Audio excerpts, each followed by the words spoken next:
जी हाँ, जैसे समुदाय के बारे में आज हम बच्चों को पढ़ाने वाले थे और पढ़ा ही रहे थे, लेकिन एक मेरा मन में एक सवाल आया कि समुदाय से संबंधित एक बिहार में जो अभी हलचल जो चल रहा है और वो हलचल सीमांचल क्षेत्र को लेके चल रहा है। हालाँकि हमारा राजनीतिक मुद्दा नहीं है, लेकिन हम लोग राजनीतिक से पीछे भी नहीं हटते हैं क्योंकि राजनीति से संबंधित हम लोग को पढ़ाना भी पड़ता है। तो इसी के लिए हम सोचे कि आप लोगों के लिए भी कुछ जानकारी जो है हमारे पास आप लोगों को देने का काम करेंगे और आप अगर इसको अंत तक अगर देखेंगे तो यहाँ पे हम लोग को कुछ ऐसा चीज़ें हैं जो सीखने के लिए मिलेगा। जी हाँ, जैसा हम अभी बात किए थे सीमांचल, तो जो आप देख रहे हैं यहाँ पर जो किसी के मैं बात किया सीमांचल, सीमांचल में आप देख रहे हैं अररिया, किशनगंज, पूर्णिया और कटिहार। हम बात क्या करने वाले थे? आप जान ही रहे हैं कि बिहार में जो रग-रग में सबके खून में क्या है राजनीतिक है और हालाँकि सब कोई राजनीतिक ना करते हुए भी इसमें सब कोई इन्वॉल्व हो जाते हैं। इसमें कोई अछूता नहीं। उसी प्रकार से हम भी एक शिक्षक हैं, जब हम जो चीज़ देखते हैं उसको बोलना हमारा काम है, जो सही है उसको सही और जो गलत है उसको गलत बोलना है। जी हाँ, हम बात कर रहे थे समुदाय का। समुदाय में अगर आते हैं तो हमारे बिहार में जब जनगणना हुई थी, तो सब समुदाय के एक अलग-अलग उसका आंकड़ा दिया गया था। उनमें से जो एक समुदाय हमारे पास आया था, वो आया था शेरशाह वादी।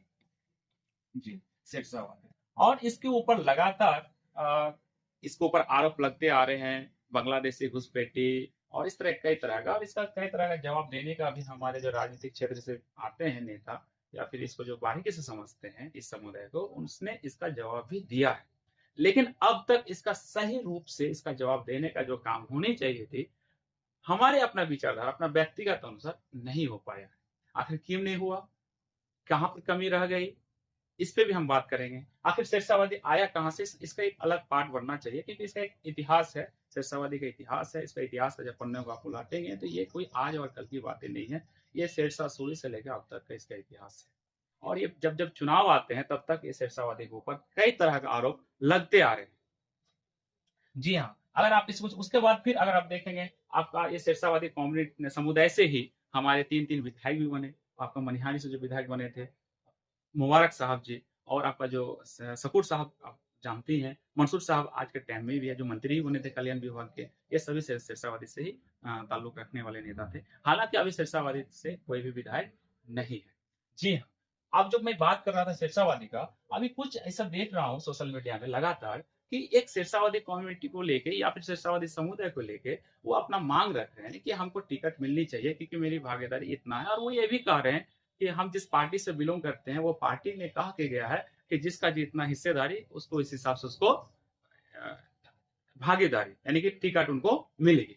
ठीक है, हो सकता है क्योंकि हम तो कोई पार्टी से ताल्लुक रखते नहीं है, लेकिन इस तरीके से देखने के लिए मिल रहा है।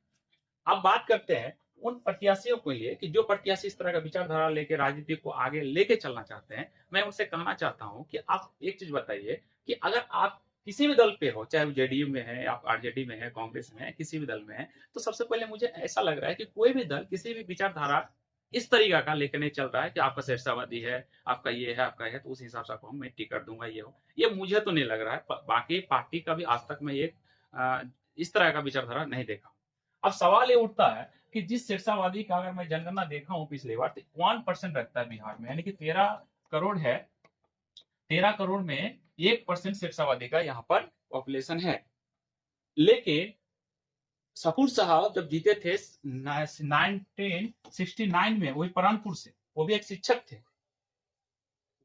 शिक्षक थे और लेफ्ट से जीते थे और लेफ्ट विचारधारा उस टाइम बहुत बहुत ही अच्छा ग्रोथ कर रहा था ये इस क्षेत्र में और आज भी आप अगर जाएंगे तो लेफ्ट विचारधारा से ही बलरामपुर से हमारे महबूब आलम जी हैं जो 20 सालों से जीत रहे हैं उस टाइम से आप देखिए 1969 और इस बीच में 3 विधायक सिरसावदी का बन भी गए मेरा सवाल है आप थोड़ा सा शायद लॉन्ग वीडियो हो रहा है लेकिन आप इसको थोड़ा सा देखेंगे तो उस टाइम से लेके अब तक हमारे सिरसावादी कम्युनिटी से विधायक बनने के बावजूद भी इनका आज तक किसी भी तरह का कोई बैनर तले काम नहीं हुआ किसी भी तरह का कोई पार्टी में हिस्सेदारी नहीं रहा ये दूसरे का पार्टी से ताल्लुकात रखे टिकट लिया विधायक बना बस हाँ मुबारक साहब कुछ काम किए थे सिरसावादी समुदाय के तौर पे शायद हाजीपुर में कुछ उसका संगठन भी चल रहा था जो अभी उस हिसाब का गति में नहीं है लेकिन जो नया-नया अभी जो विधायक बनने के लिए तरस रहे हैं और लग ऐसा रहा है कि वो प्रत्याशी के रूप में एकदम बाढ़ सा ला दिया है, चाहे कोई भी प्रखंड में हो, कोई भी विधानसभा में हो, मैं उन प्रत्याशी से कहना चाहता हूँ कि आप अगर इस तरह से अगर आप कर रहे हैं किसी एक समुदाय को लेके, तो ये कहीं न कहीं आपको एक बार सोचने की ज़रूरत है और सोचनी इसलिए भी चाहिए कि आप जो आपका हक आप जो कह रहे हैं कि अब हमारा पार्टी में हक है, हम उसको वोट देते आ रहे हैं, हम उनके लिए एक तरीके से हमारा इस्तेमाल कर रहा है। भैया आपका पार्टी कोई इस्तेमाल नहीं कर रहा है। आप स्वतंत्र हैं। आप किसी कोई भी पार्टी को आप जब वोट देते हैं तो आप स्वतंत्र वोट देते हैं। आप ये कैसे कह सकते हैं कि आपको इस्तेमाल कर रहा है? आप ये कैसे कह सकते हैं कि उसमें हमको पार्टी में हमको टिकट मिलनी ही चाहिए, नहीं देगा तो हम निर्दलीय जीतेंगे, अपने सॉरी निर्दलीय आप खड़ा होंगे, निर्दलीय तो आप खड़ा हो सकते हैं, आप स्वतंत्र हैं, उसके लिए आप स्वतंत्र हैं, वोट देने के लिए आप स्वतंत्र हैं। लेकिन आपको सोचने की जरूरत ये है कि जब बिहार का राजनीति को देखेंगे तो कुछ दिन पहले ही एक पार्टी आया वीआईपी। कौन सा पार्टी आया? वीआईपी। उसका बेस क्या है? वीआईपी क्या है? देखिए जाके इतिहास इसका, मुकेश सहनी का, आप देखिए रामविलास पासवान जी का, आप देखिए नीतीश कुमार जी का, देखिए आप लालू प्रसाद यादव जी का। सभी का कुछ ना कुछ कैडर है, कुछ ना कुछ उसका विचारधारा है। वो अपने अपने समुदाय के लिए वो अपना लड़ रहे हैं। लेकिन ये शेरशाहवादी अपने पास कुछ नहीं है, सिर्फ और सिर्फ इसको फकीती करना है आगे और सोशल मीडिया में लिखना है। आपको कोई पार्टी क्यों देगा टिकट? मैं तो सवाल आपसे कर रहा हूं, क्यों देगा?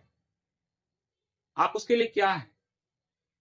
अगर आपको इतना मजबूत होना है तो सबसे पहले आप काम कीजिए एक करने का, यूनिटी करने का अपना समुदाय को, उसका कुछ बैनर पहले काम कीजिए। और आपका उतना भी आपको अगर कहीं जगह नहीं मिल पा रहा है तो आप एक बैनर के साथ साथ एक पार्टी बनाइए। जब आप कह रहे हैं कि मेरा 1% है, शायद वीआईपी पार्टी का भी 1% है, वो जब चुनाव भी लड़ चुका है, 4-5 विधायक भी वो बना लिए हैं और आज कंधे से कंधे मिलाकर वो चल रहे हैं गठबंधन के तौर पे। और आप क्या कर रहे हैं? आप देखिए, झोला ढोने का काम कर रहे हैं, झंडा ढोने का काम कर रहे हैं, कुर्सी लगाने का काम कर रहे हैं और समाज में आके बोल रहे हैं कि हमारा इतना हिस्सेदारी है, हमको भागीदारी मिलनी चाहिए, मिलनी चाहिए। ये तो 1969 में हमारे पूर्वजों को सोच लेना चाहिए था, वो नहीं सोच पाए। लेकिन आपको सोचना है, मुझे सोचना है। अगर इस समुदाय को एक अच्छा सा, एक बेहतर सा शिक्षा, स्वास्थ्य, जो भी कमी है उसको अगर ढंग से अगर आपको आवाज उठाना है तो आपका अपना बैनर होना चाहिए, ना कि दूसरे का दरवाजा में जाकर ठक ठकाए। उसका मन है आपको भीख देगा या नहीं देगा, आप उस पर सवाल नहीं खड़ा कर सकते। और ये बंद कीजिए आप लोग सोशल मीडिया के माध्यम से शेरशाहवादी। इलेक्शन एक कम्युनिटी के लिए नहीं होती है, एक समुदाय के लिए नहीं है। समुदाय जो भी हो, जो भी जहां कमी है सभी के लिए है। शिक्षा है तो सभी को चाहिए। चलिए, आप देख रहे हैं, आप महसूस करते हैं कि बिहार में जो भी पार्टी बनी है, जो भी अभी सत्ता में है, कहीं ना कहीं उसका बेस है। हम लोगों को भी एक चाहिए कि अगर इस तरीके का आपको अगर सोच है राजनीतिक में और उभरना चाहते हैं तो थोड़ा सा संयम भी रखिए। संयम के साथ साथ और अपना विचारों को भी बदलिए और साथ ही साथ यूनिटी पे काम कीजिए, ना कि इस तरह का भ्रम फैलाने का काम कीजिए।